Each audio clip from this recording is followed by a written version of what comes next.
ಹೆಂಡತಿಯನ್ನೇ ಅಕ್ಕ ಅಂತ ಪರಿಚಯ ಮಾಡಿ ವಂಚನೆ ಮಾಡಿದ್ದ ಪ್ರಕರಣಕ್ಕೆ ಸಂಬಂಧಪಟ್ಟಂತೆ ಸಾಫ್ಟ್ವೇರ್ ಎಂಜಿನಿಯರ್ ಯುವತಿಯೊಬ್ಬರಿಗೆ ಮಹಾವಂಚನೆ ಆಗಿದೆ.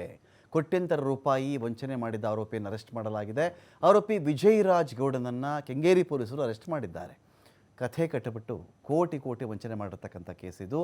ವಂಚನೆಯಲ್ಲಿ ಇಡೀ ಕುಟುಂಬನೇ ಭಾಗಿಯಾಗಿದೆ ಅಂತ ಆರೋಪ ಕೇಳಿಬಂದಿದೆ. ಪ್ರಕರಣ ಸಂಬಂಧ ವಿಜಯ್ ರಾಜ್ ಗೌಡ ಎಂಬಾತನನ್ನು ಅರೆಸ್ಟ್ ಮಾಡಲಾಗಿದೆ. ಈತನ ತಂದೆ ಬೋರೇಗೌಡ ಹಾಗೂ ಪತ್ನಿ ಸೌಮ್ಯ ವಿರುದ್ಧವೂ ಕೂಡ ದೂರು ದಾಖಲಾಗಿದೆ. ವೈಟ್ಫೀಲ್ಡ್ ಮೂಲದ ಯುವತಿ ಸಾಫ್ಟ್ವೇರ್ ಎಂಜಿನಿಯರ್ಗೆ ವಂಚನೆ ಮಾಡಿರೋ ಪ್ರಕರಣ ಇದು. 2024ರ ಮಾರ್ಚ್ನಲ್ಲಿ ಮ್ಯಾಟ್ರಿಮನಿ ವೆಬ್ಸೈಟ್ನ ಮೂಲಕವಾಗಿ ಪರಿಚಯ ಆಗಿದ್ದದ್ದು. ಆರೋಪಿ ವಿಜಯ್ ರಾಜ್ ಗೌಡ ಯುವತಿಗೆ ಪರಿಚಯ ಆಗಿದ್ದ. ದೊಡ್ಡ ಉದ್ಯಮಿ, 715 ಕೋಟಿ ರೂಪಾಯಿಗಳ ಆಸ್ತಿ ಇದೆ ಅಂಥೇಳಿ ಪರಿಚಯ ಮಾಡಿಕೊಂಡಿದ್ದವನು ಇವನು.